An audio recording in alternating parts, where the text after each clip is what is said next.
The sky over Buchanan County, Iowa, was the kind of pale blue that promised calm. It was late spring, and the pastures stretched wide and green, dotted with dairy cows and split rail fences that led to simple wooden homes. On one of those quiet properties, a long white tent had been set up behind the barn. The benches were arranged in careful rows, and the path from the kitchen door to the altar had been swept clean. Dozens of buggies lined the edge of the field. Women in long sleeves and modest bonnets stepped lightly through the grass, and men in dark hats shook hands without raising their voices. Everyone had come for a wedding, a sacred moment between two souls who had been promised to each other. But not one of them imagined that what was about to unfold would shatter the stillness of their world and echo through the community for years. At the heart of it stood a young woman named Ruth, 18 years old, quiet, obedient, and the second daughter of a carpenter whose hands were worn from decades of labor. She stood just beyond the tent in the kitchen house, where her mother and aunts were checking the food once more. Her dress, a soft cornflower blue, had been sewn by her older sister during the long months of winter. The white apron across her waist was stiff with starch. She didn't look at her reflection in the cracked mirror above the sink, nor did she speak as the other women bustled around her. Her hands were clasped tightly in front of her, fingers laced so hard her knuckles had turned white. She knew her part. Walk when called. Sit when seated. Speak when told. And say yes when the elder looked into her eyes and asked if she gave herself fully. Her lips were already forming the answer in her head. But there was something inside her that had not settled, a stillness that wasn't peace. It was resignation.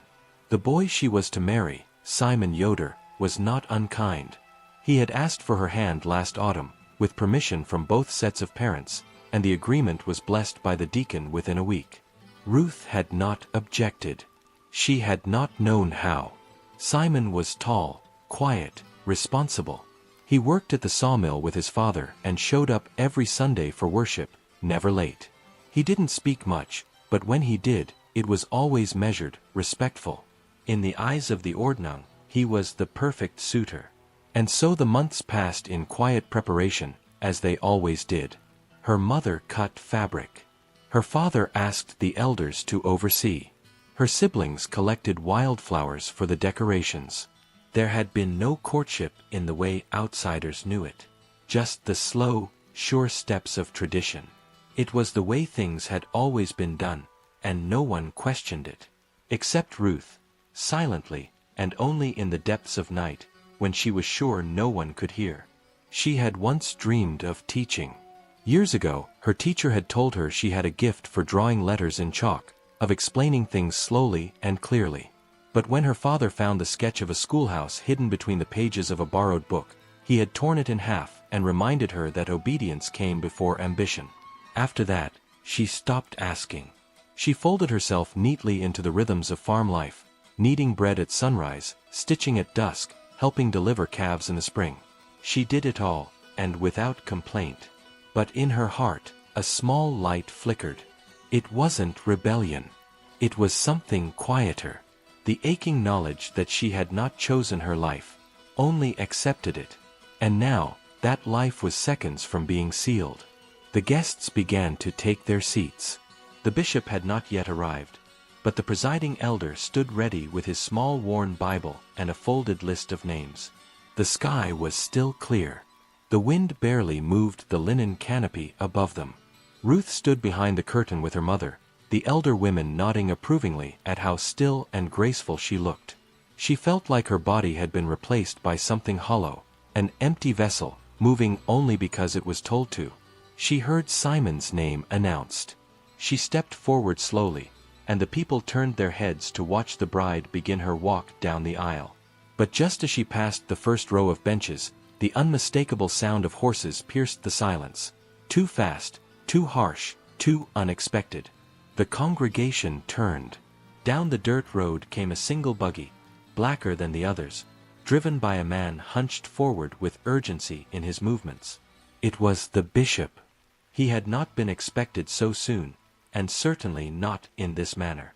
He pulled hard on the reins, the wheels skidding slightly in the dirt as the buggy stopped.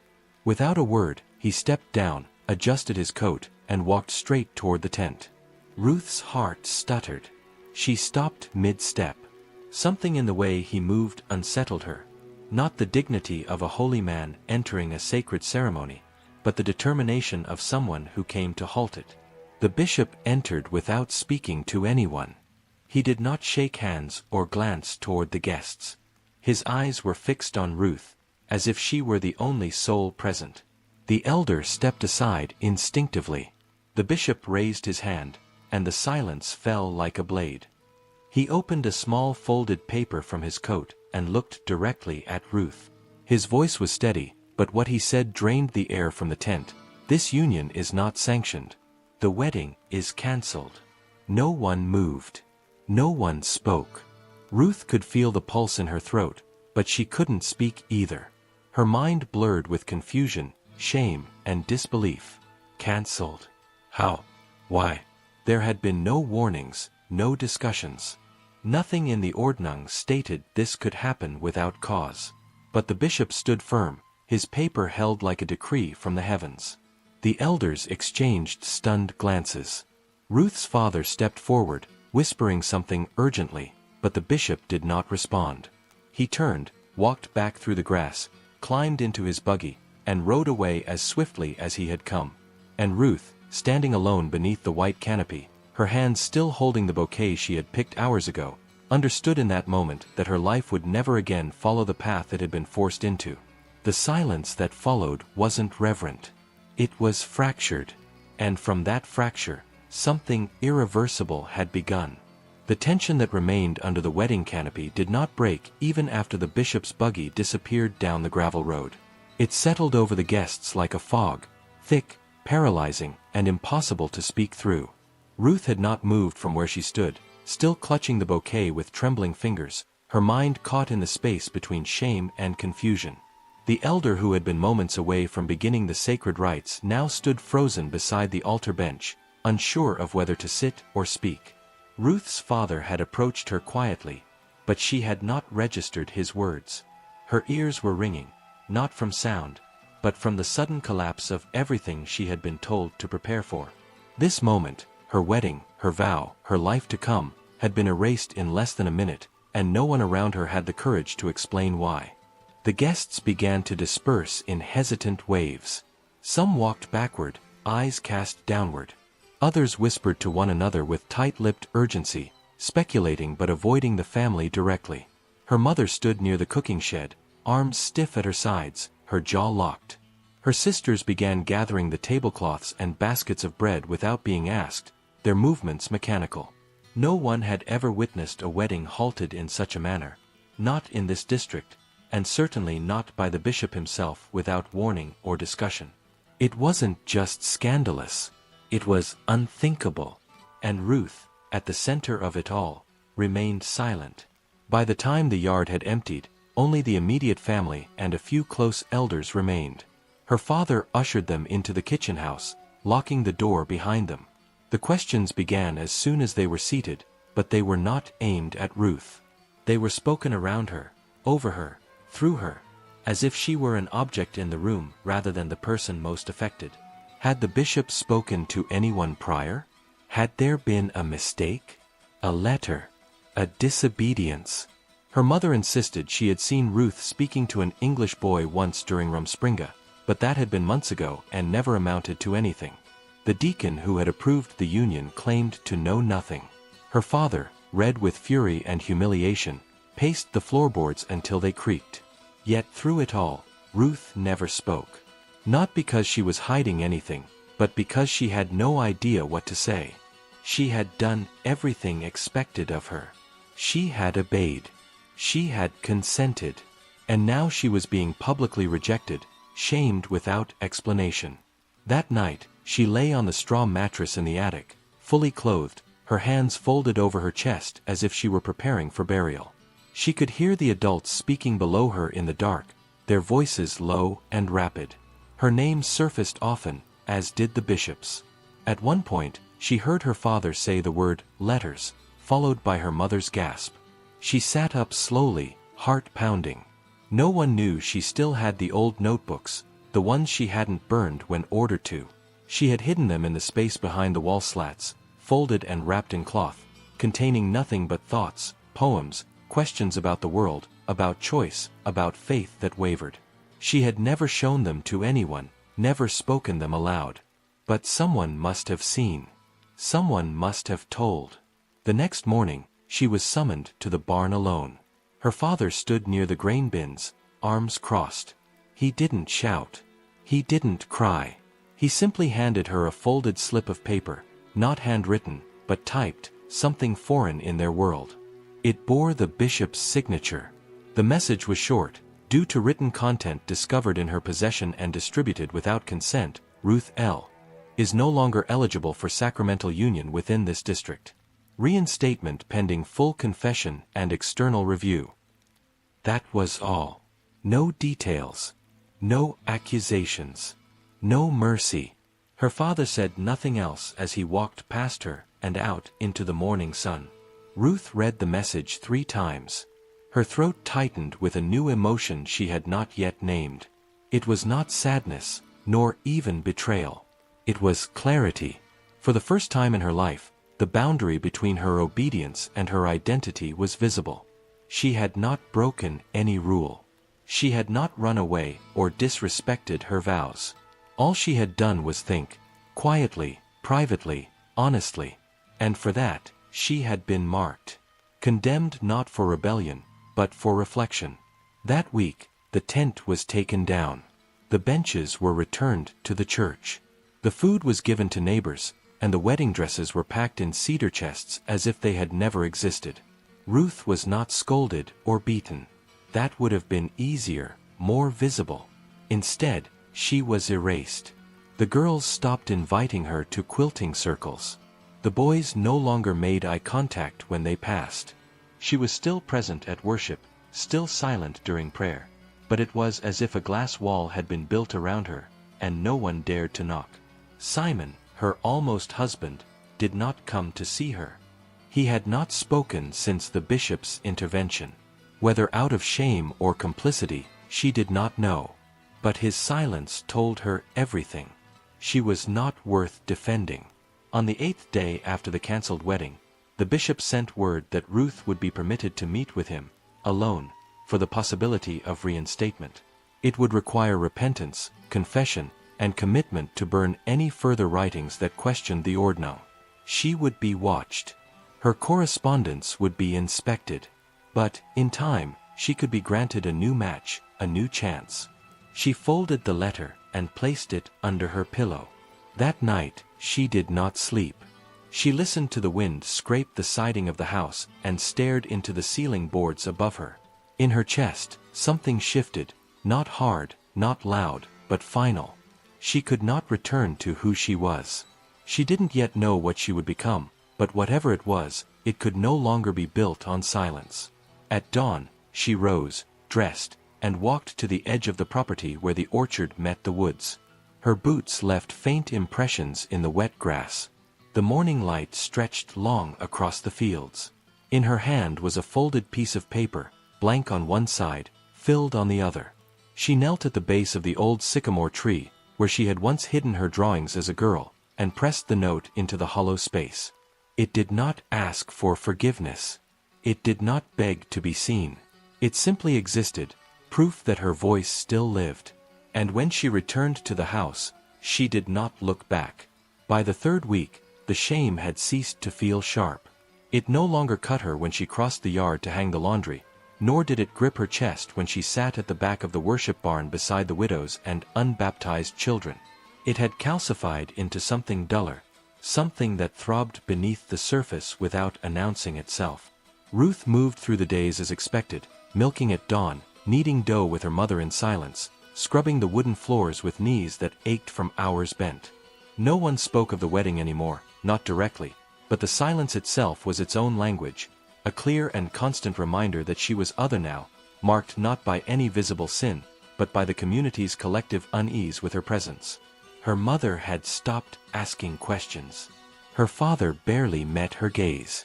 Her siblings avoided being alone with her in the barn or in the garden, as if proximity might spread whatever spiritual illness the bishop had implied. The fields bloomed early that year, and the rows of corn stood tall by late June. Ruth often volunteered to weed alone, preferring the heat and dirt beneath her fingernails to the cold quiet of the kitchen. She moved between the stalks without hurry, her bonnet shading her eyes from the sun, her mind wandering freely for the first time in months. In the rows of green, she could think. And she did, about the letter, about the orchard, about the bishop's voice slicing through her future like a blade. She thought about the silence of Simon, about the cowardice it took to disappear behind tradition.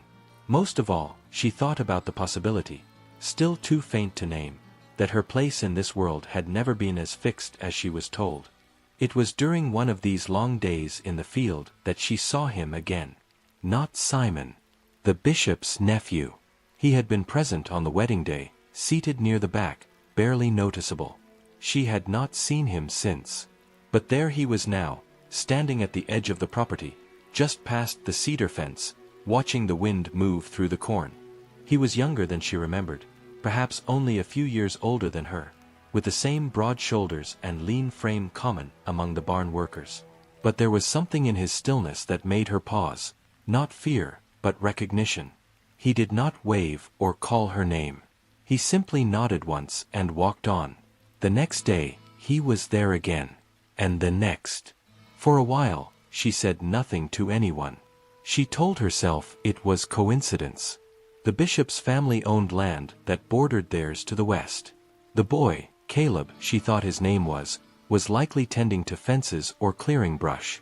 Yet something about his timing, his presence, his quiet observation, unsettled her.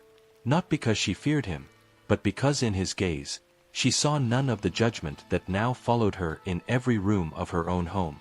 He looked at her the way a person might look at a sunrise, not to measure it, but simply to witness it.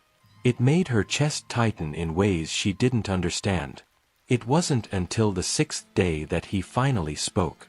She had just finished stacking the last row of firewood near the barn when she noticed him standing by the old water pump. He didn't cross the fence. He respected the boundary. But his voice carried clearly when he said, "They fear what they don't read." She froze. Not at the words, but at the truth of them. He said nothing else, only tipped his hat and turned back toward the woods.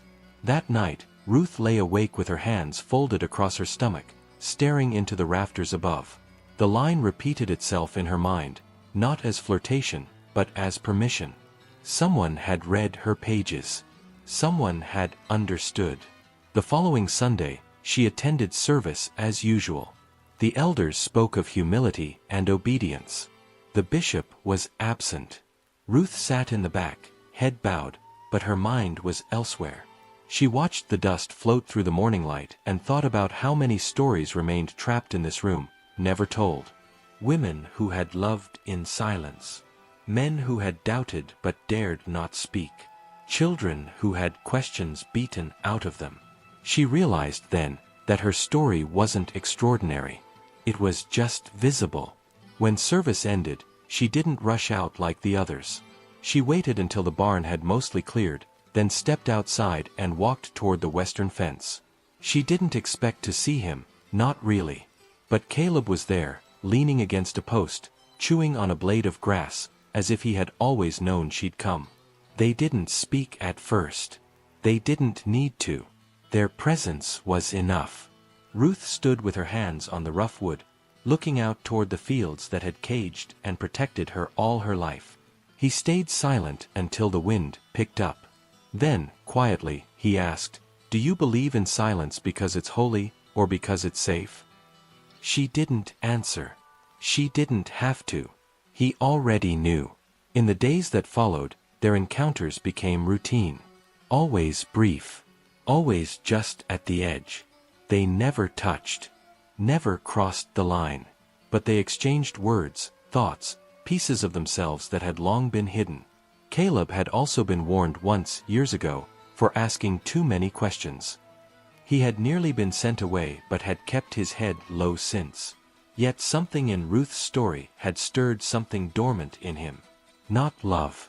Not yet. But recognition.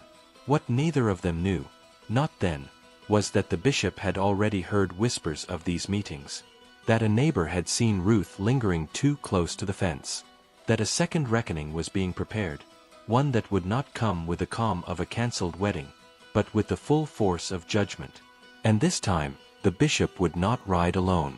The day the bishop returned, there was no storm in the sky, no omen hanging in the clouds, only the familiar hum of bees in the clover and the distant groan of wagon wheels on gravel.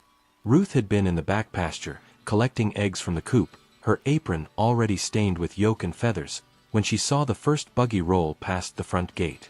It was followed by another, then 3 more, each one darker and heavier than what the community used for daily errands. At first, she assumed it was a gathering of deacons for the district meeting. Those were common enough. But then she saw her father emerge from the barn and stop halfway across the yard. He didn't wave. He didn't call her. He just stood there, as still as a weathered post, watching the road like it had brought news of death. By the time she reached the house, the buggies had already been parked. Inside, the elders had gathered in the front room, their wide-brimmed hats hanging neatly from hooks by the door, their boots still dusted from travel.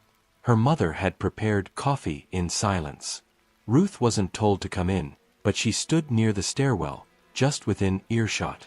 She recognized 2 of the elders from neighboring settlements, men she had met only once or twice during holiday visitations. The third man, older, with pale eyes and a stiff gait, had never stepped foot in their home before. He was introduced as Elder Kaufman, a visitor from Indiana sent to assist the bishop in matters requiring external review. No one needed to say what those matters were. The bishop had not spoken to her directly since the wedding. Now, seated at the center of the parlor like a judge beneath a gabled roof, he opened a folded piece of paper and began reading aloud portions of what he described as written material unfit for a daughter of the Ordnung. The words were hers, fragments of her journal, once hidden in the rafters of the washroom, never meant to be seen by anyone but God. He read slowly, without inflection, each sentence cutting deeper than the last.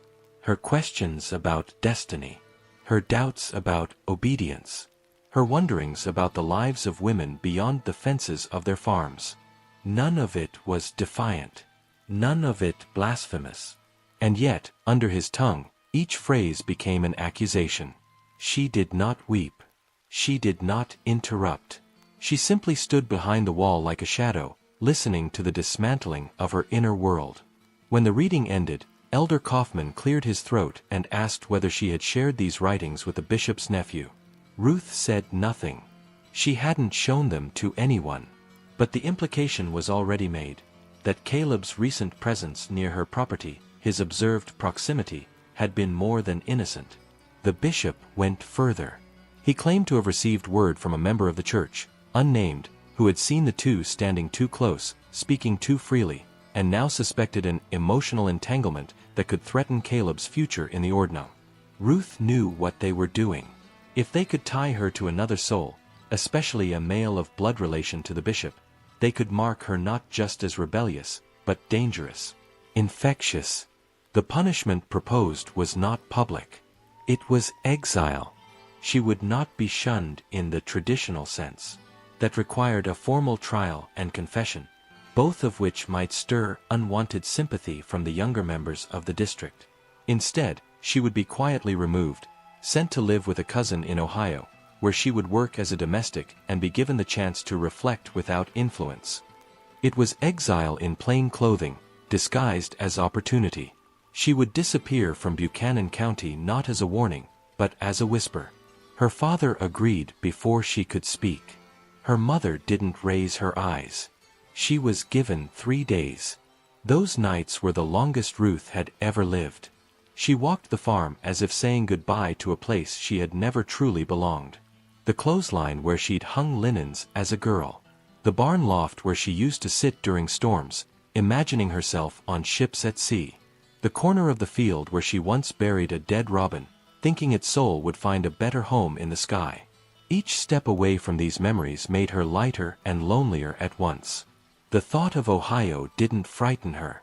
What haunted her was the way they had erased her voice, not with punishment, but with quiet decisions made behind closed doors. On the second night, she found Caleb waiting by the cedar fence. He said nothing at first. His face was drawn, his eyes bruised by sleeplessness.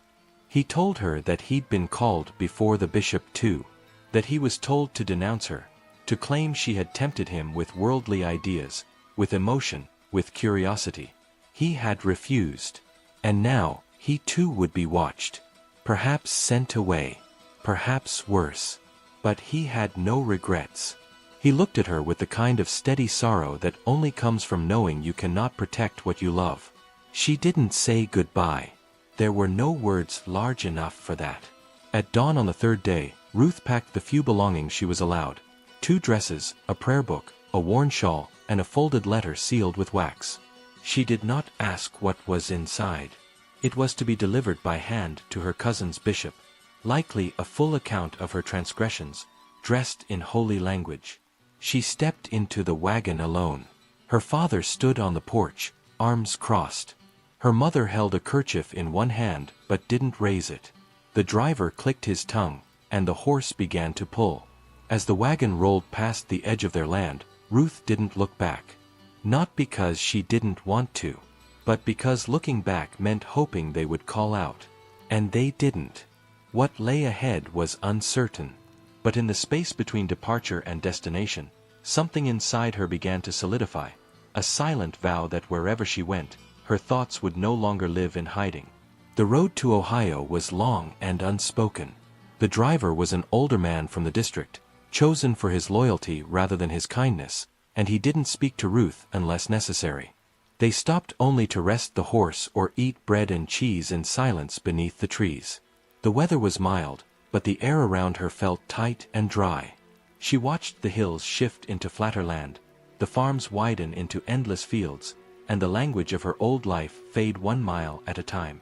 She said nothing, even when her name was mispronounced at the way stations or when the driver complained about the weight of her satchel, as if her thoughts had made it heavier than fabric and food.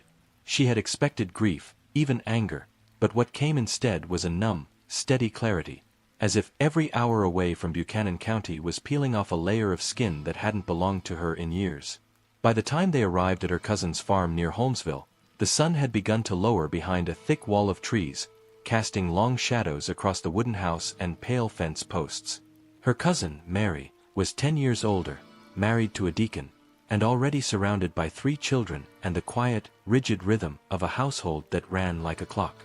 There was no embrace when Ruth stepped down from the wagon. Just a nod, a quiet welcome, and a pointed glance at the letter handed over by the driver. Mary didn't read it in front of her.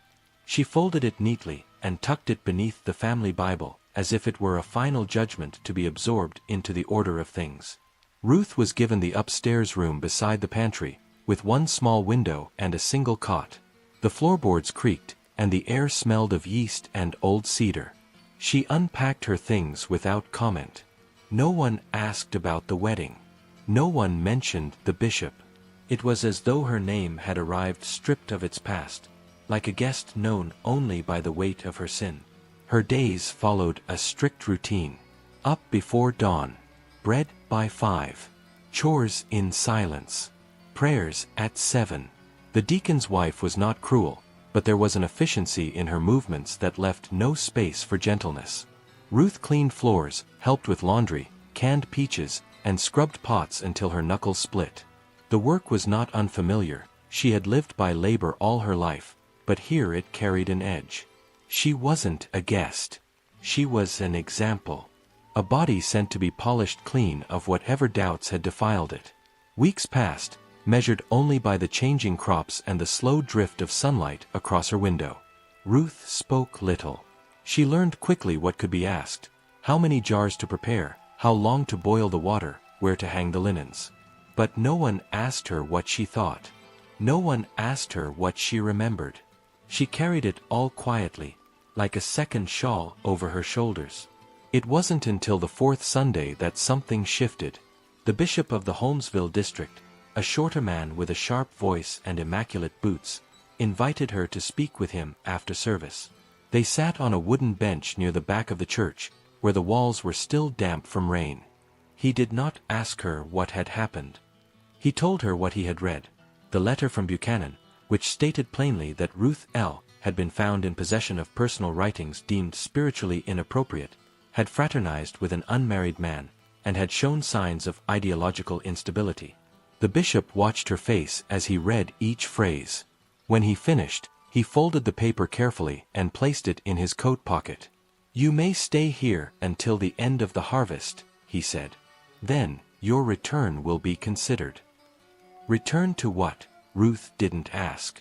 Instead, she nodded once and was dismissed. That night, as the house fell into sleep, she lay awake listening to the sounds of the field insects beyond the shuttered window. She thought of Caleb, wondered where he was, if he'd also been moved, silenced, broken down like a fence post too worn to stand. She remembered his voice, not the words, but the tone, soft, steady, grounded, and wondered if that voice still existed anywhere beyond her memory. Her own voice, she realized, had grown quiet. Not gone, but quieter than it had ever been. The days of journal pages and whispered prayers to a God she imagined as more listening than judging felt like a past life. Now, her prayers were routine again, spoken in the language of obedience, not longing. But deep inside her, something remained. Not defiant. Just alive. As August pressed in with heavier heat, Ruth began rising before the rest of the house. She walked to the edge of the woods behind the barn where the wild raspberries grew. She gathered berries in silence, not because they were needed, but because it gave her a reason to be alone. In the cool quiet of morning, she would sit in the low shade, fingers stained red, and remember herself. She didn't write, she no longer had paper, but she composed lines in her head, verses about soil and silence and the taste of freedom in the breath before daybreak. She feared forgetting who she was before this. One morning, while picking, she found a page tucked between two stones near the tree stump where she often sat. It was folded twice, yellowing at the edges. On it, in unfamiliar handwriting, was a single line. "They tried to bury you, not knowing you were a seed." She froze. Looked around. Saw no one. She read it again. The next day, she returned and found nothing. But 2 mornings later, another note appeared, this time a single sentence: "I am still listening." She didn't know who left them. She never saw a figure in the woods or heard footsteps. But something in her shifted. Not trust, that had been worn thin, but connection. Proof that she wasn't fully invisible. She never responded. But every few days, a new line would appear. Short, never signed. A question. A verse. A thought. Like a slow breath being shared between trees. And while no one in the house noticed the change in her, Ruth began to carry herself differently. Her eyes no longer scanned the floor. Her back stayed straight during prayers. Her hands, though busy with chores, no longer felt chained. She knew this peace might not last. That someone might find the notes, accuse her again, send her farther away. But for the first time since the bishop's interruption, she was not waiting for permission to exist.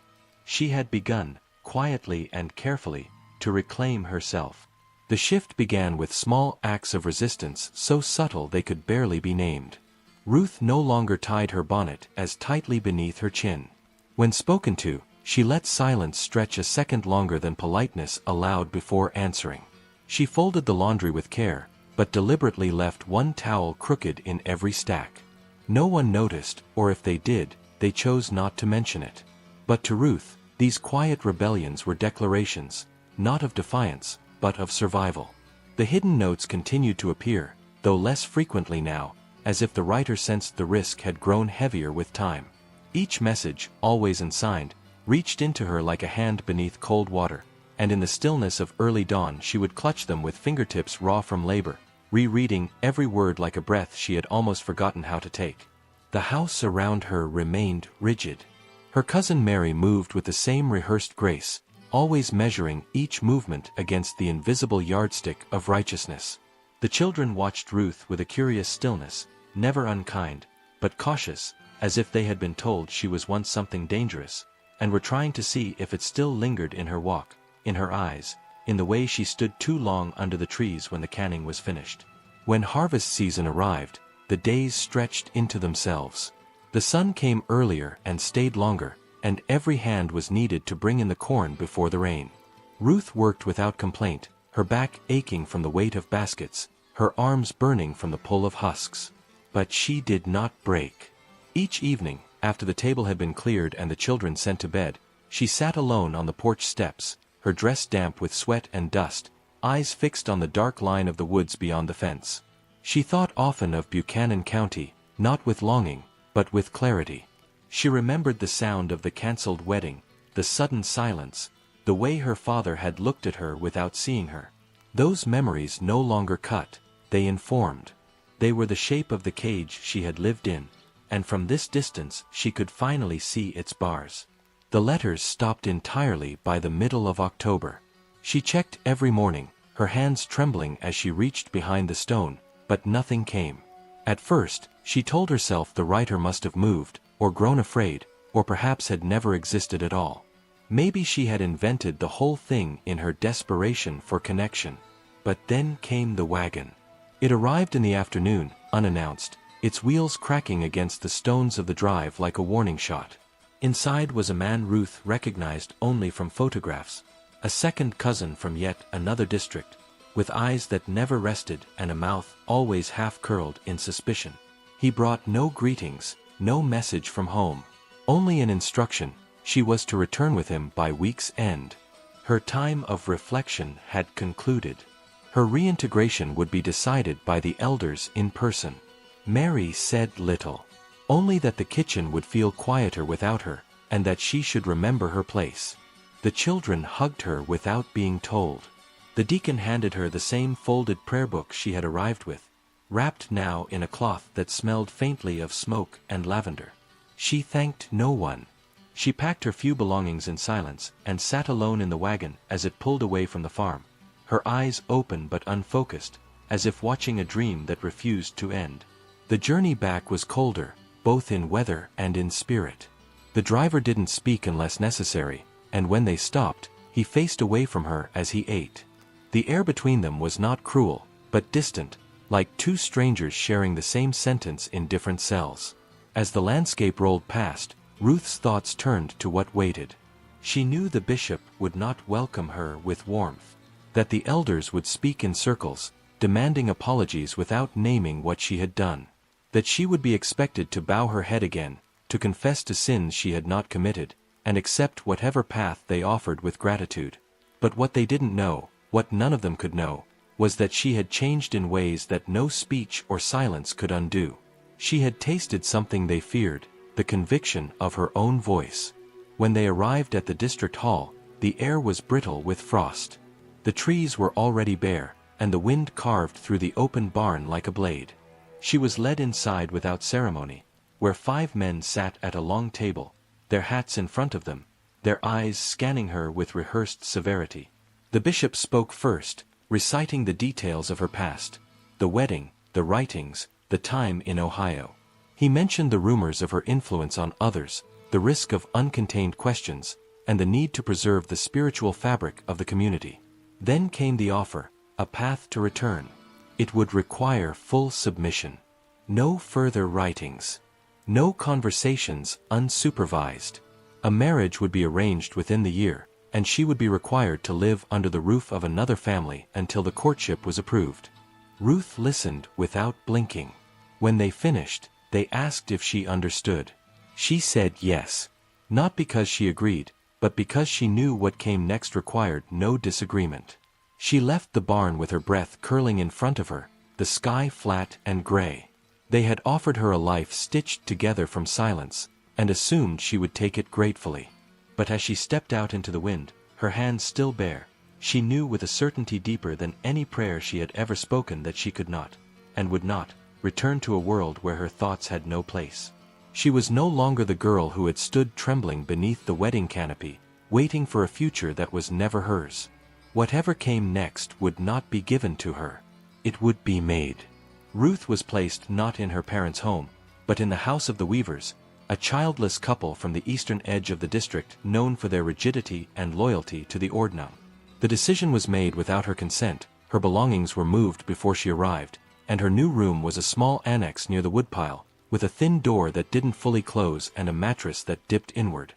The weavers were polite in the way people are when performing righteousness rather than compassion. They spoke to her with care but without warmth, assigning chores with the same tone they used to recite prayer verses. She was expected to rise before sunrise, attend every worship, report her thoughts in weekly check-ins with the bishop's aide, and keep a journal, but only the kind approved and reviewed by the elders. The unwritten rule was clear: her redemption was conditional, and her every breath was being measured. The community treated her like a mirror they didn't want to look into.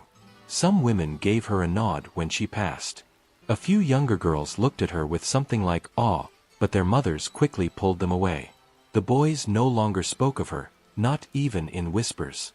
Her name, once associated with a wedding that had promised stability, was now tied to uncertainty. In a world that prized quiet conformity, uncertainty was the closest thing to sin. Ruth moved through her new environment with mechanical obedience. She performed the tasks asked of her, bowed her head at the proper times, and spoke only when spoken to. But inside, she was not dormant. She was observing, learning, waiting. Winter came early that year, harsh and dry, with winds that cut through the seams of the weaver house and left frost on the inside of the window panes. Ruth spent most evenings mending clothes near the stove, listening to the scrape of boots outside, the groan of wooden beams settling under snow. At night, when the weavers had gone to bed, she would lie beneath the heavy quilt and think of the orchard back home, the hush of summer nights, the soft thud of apples dropping from overripe branches.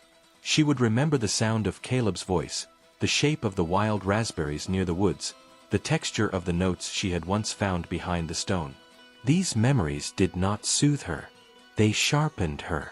Not with regret, but with resolve. One morning, the bishop summoned her for a progress review. The meeting took place in the old schoolhouse, now used only for committee gatherings. It was empty but for him, 2 elders, and a single wooden chair placed a few feet away from the table. She sat without being told. The bishop asked if she had reflected properly. She said yes. He asked if she accepted the terms of her reintegration. She said she understood. He reminded her that obedience was not only behavior but thought, that the true danger came not from rebellion, but from the quiet questions that eroded the foundation of trust. Then he presented her with a final directive. She would be betrothed to a man chosen by the elders, a widower in his 40s with 3 children and a stable farm. The match would be announced at the next gathering, and the wedding would take place within 3 months. It was spoken with finality, the way weather is reported or a fence is built. Ruth nodded once, stood, and left the room. She walked past the old dairy, past the line of maple trees near the fence, all the way to the frozen stream that marked the edge of the district. Her breath came in slow clouds. Her hands were bare. She stood at the edge for a long time, watching the water move beneath the ice, waiting for the cold to numb the burning in her chest. She didn't cry. She didn't run. She simply stood still until the light began to fade, then turned and walked back with her decision already made. That night, she wrote a single line in the approved journal: "I am ready to follow what is right." The next days passed without deviation. She did her chores, nodded during the readings, helped prepare meals, and never missed worship. The weavers were pleased. The bishop's aide reported that her spirit was softening. Her name was reintroduced to the marriage registry, and plans for her new life moved forward. But what none of them saw, what none of them could have imagined, was that Ruth had begun again to write. Not in journals, not in secret corners of barns or between stones, but in her mind, in her body, in the small, deliberate choices she made every day that twisted slightly away from their script. She began to spend time near the edge of the woods when gathering firewood. She rewrote scripture verses in her thoughts, replacing judgment with mercy, erasure with memory. She carved messages in the snow with her footsteps, invisible except to those who knew to look. It was during one of these walks, just after sunset, that she saw him. He stood across the stream, half shrouded in trees, taller than she remembered, with a coat too thin for the cold and eyes that did not blink when they met hers. "Caleb." He said nothing, made no motion to cross, only watched her with the steady, quiet recognition of someone who had also been watching the world from the margins. She didn't wave. She didn't run to him. She only stepped once closer to the bank, and in that silence they shared more than they had in any conversation before. He came again the next day, and the next, always at the same hour, always keeping distance. They never spoke, never touched, but something passed between them each time, something unbroken by distance, protected by restraint. She didn't know where he lived now, what name he gave when asked, whether he too was under watch. But she knew he had found her, and that meant he had not been destroyed. He had endured. What Ruth came to understand in those brief encounters was not that she had found love, not in the way stories define it, but that she had found witness. Someone who saw her fully, not as failure or symbol or threat, but as whole. And in a life where every piece of her had been measured and judged, that simple act of seeing was the most radical gift of all. Winter deepened. The wedding date approached. The dresses were being sewn. The elders met weekly. But Ruth was no longer waiting for their next decision. She was writing a new ending, and no one around her suspected what she was building. Because what she was building couldn't be stopped by rules or fences or fear. It was already alive. The morning of the announced engagement was still and gray, the sky a sheet of pewter stretching over the farmland without a hint of sun. Inside the weaver's house, the kitchen hummed with restrained anticipation. The elders were expected for breakfast. The bishop's aide had already arrived with a folded document meant to be signed before the midday service, formalizing Ruth's path toward the marriage arranged in her name. The groom had not yet been revealed to her directly, but she had overheard the murmurs. A man with acreage, with children needing a mother, with a name that carried no scandal. It was supposed to be a correction, a repair, a seal over the cracks she had made. She woke before the others, as she had done for weeks, dressed in silence, and slipped through the back door into the brittle air, her boots pressing softly into the frozen ground. The fields were white with frost, the garden stiff with cold, the edge of the woods motionless. She walked without hurry, not to escape, but to breathe. The house behind her stood like a verdict waiting to be read, and each step away from it made her feel less like a subject and more like herself. Her path curved toward the stream, where she had seen Caleb last. The snow had covered the prints they had once exchanged, but she knew the place by heart. She stood there now, looking across the frozen water to the trees beyond, half expecting him to be there. He wasn't. There was no figure, no movement, only the soft hush of wind through bare branches and the distant clink of ice breaking under its own weight. She stayed until her fingers burned, until her breath came ragged, then turned back slowly, her thoughts steady and quiet. The decision had already been made days before, in the silence of her own chest. Not by impulse, not by desire, but by certainty. They would not own her ending. They had written too many pages in her name without asking if the ink belonged to her. By the time she returned, the weaver's home was filled with warmth and conversation. Plates clattered gently, butter steamed on warm biscuits, and the bishop himself stood at the head of the table, his hands folded before him like a man delivering grace. Ruth stepped inside without removing her shawl, nodding politely, eyes low, posture as they expected. The aide handed her the paper without ceremony, the marriage form, crisp and official, with space for her signature. A quill had been set on the counter. She walked toward it as the room fell into expectant silence, and for a moment, it seemed as if the script would be followed. She would sign. She would return to the Ordnung, tied to someone she hadn't chosen, defined once again by what she was willing to surrender. Instead, she reached slowly into the pocket of her apron and pulled out a folded sheet of parchment. It was not the official document, but one she had written the night before, by candlelight, with trembling hands that steadied with each line. She laid it on the table before the bishop, stepped back, and waited. He unfolded it without expression, scanning the first few sentences before his brow tightened, before his mouth pressed flat. Ruth did not speak. She had already said everything she needed in ink, words of truth, of refusal, of clarity. She had written that she did not reject her people, but she rejected their fear. That she did not walk away from God, but from the men who believed they could speak for him without question. That she could not marry someone she did not love, could not bind her future to a cage, could not bow again in silence just to preserve the comfort of others. The room held still as the words settled into their bones. No one reached for her. No one shouted. The bishop placed the paper back on the table, not torn, not returned, only laid flat like something too sharp to hold. Ruth turned without being dismissed. Her feet carried her through the kitchen, down the step, and into the yard. The air was colder now, the frost thicker, but she walked as though it were spring. The sky, still gray, stretched endlessly above her, and the road ahead had no markers, no gates, no outlines. Only space. She did not return to the weavers. She did not wait for the community's judgment. She walked through the next town by sundown, found a family of former Mennonites who welcomed her into their kitchen, gave her a room in exchange for chores and conversation, and asked no questions she wasn't ready to answer. Days passed, then weeks.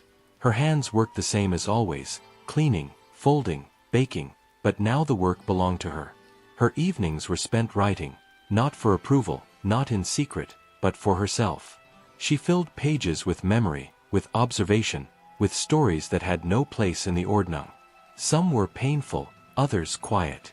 But every word carried her name.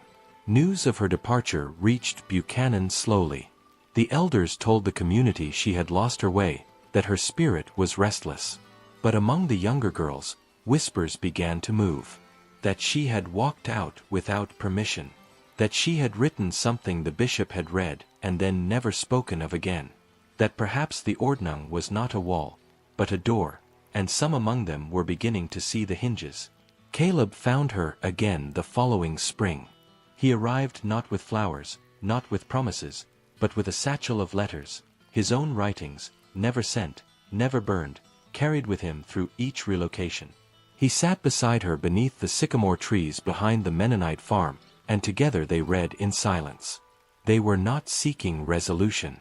They were building something else, not a life of rebellion, but one of authorship. The girl who had once stood trembling beneath a wedding canopy now stood steady in her own name. She had not said, "I do," because no one had asked her if she wanted to. But she had said something greater. She had said, "I am not yours to define." And in that truth, her story began, not with a wedding, not with exile, but with the quiet, unstoppable power of a life chosen freely.